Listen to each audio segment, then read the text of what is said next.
Maayong adlaw no sab mga igsoon. Ani no sab kita sa inadlaw nga leksyon. Miyerkules, Setyembre 17. Ang title sa tong leksyon mga igsoon naguluhan og ang pagpadayag sa kaugalingon sa Dios. Mga igsoon, ang Dios dili magpabilin nga tinaguan sa iyang katawhan. Tungod kay sa daghang higayon, gipakita niya ang iyang kaugalingon pinagi sa mga buhat ug pulong. Apan diha sa bukid sa Sinai, kung atong kahinumduman mga igsoon, gipadayag gayod niya kang Moses ang iyang himaya og kinaiya. Kining pagpadayag mao ang usa sa labing importante nga hulagway kung kinsa gayod ang Dios. Usa ka Dios nga puno sa gugma, kaluoy, og hostisya mga igsoon. Sa atong leksyon ay unang pangutana dinhi, no? Nag-ingon, basaha ang Exodo 34:2 hangtod sa 28. Yun sa pagpadayag sa Dios ang iyang himaya ngadto kang Moses. Tubag, gipadayag sa Dios ang iyang himaya pinagi sa pagpaila sa iyang kaugalingon nga personal og direkta gayod. Gipasabot niya nga dili lang pinagi sa kahayag o kusog, apan pinagi sa pagmantala sa iyang ngalan og kinaiya, maluluyon, mapinasayloon, buno sa grasya og kamatuoran. Ang tinuod nga himaya sa Dios makita sa iyang kinaiya, dili lang sa iya ang gahom mga igsoon. Si Moses gidasig sa Dios nga musaka pag-usab sa bukid sa Sinai uban sa duha ka papan nga bato. Dito gipakita sa Dios mga igsoon ang iyang kaugalingon pinagi sa usa ka gamhanang pagpadayag sa iyang ngalan. Ang pagpakita sa kinaiya sa Dios mahimong giisip nga bulawanong kutay nga naghiusa sa tibuok Biblia mga igsoon. Bisan gani gikan pa sa Numeros, Nehemias, Salmo, hangtod sa mga propeta. Kining mensaheng ang Dios puno sa gugma ug kaluoy nagapadayag nga kini ang iyang sentro nga kinaiya. Ug sa pagpadayon sa itong mga sa leksyon mga igsoon, sa dihang nadungog ni Moses ang pagmantala sa Dios, wala siya lain mabuhat kundili ang pagduko ug pagsimba kaniya mga igsoon. Dili nagapakita nga kung maila kita sa kamatuoran sa Dios ang iyang gugma, kaluoy, pagkamatinumanon og hostisya, dili kita mapugos nga madani sa pag-alagad og gugma ngadto kaniya.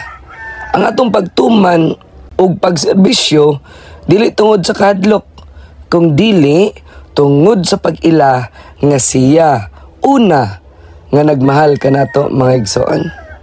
Ang Dios usab nagpasalig kang Moses nga maghimo siya og katingalahan alang sa Israel.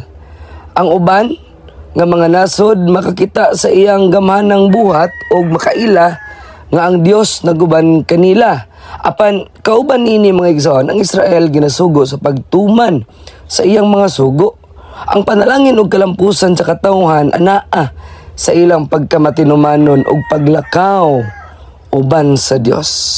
Mga igsoon, ang pagsulat pag-usab sa tugon nagpakita nga bisan gibungkag sa sala ang pakigsaad, andam gyud ang Dios nga magpanumbalik niini.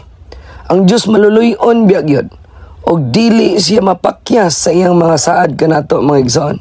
Apan nagandom siya og pagkamatinumanon gikan sa iyang mga katawhan.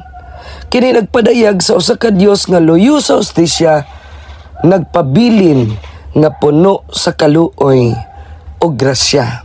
Mga igsoon, sa tibuok sugilanon, makita nato nga ang pinakadako nga pagpadayag sa Dios mao ang iyang kinaiya.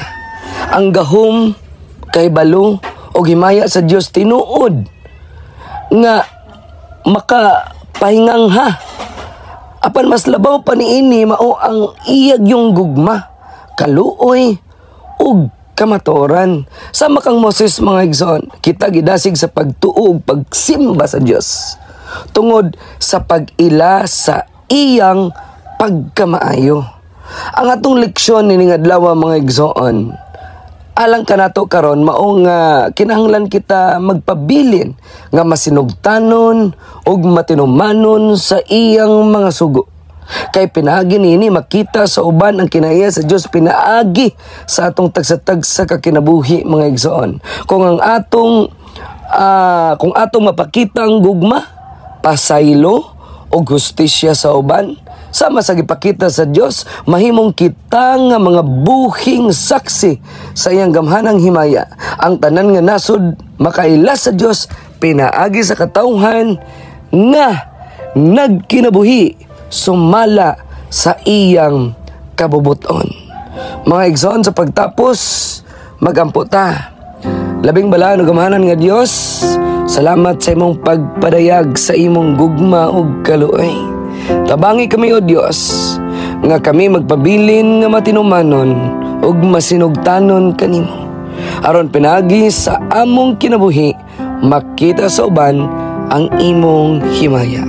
Kining tanan among ginapangayo kanimo, ginatugyan kanimo in the name of Jesus Christ, our personal Savior. Amen. Mga igsoon, mga higala, salamat na usab sa imong pagpaminaw, pagtan-aw diri sa inadlaw nga leksyon. God bless us all.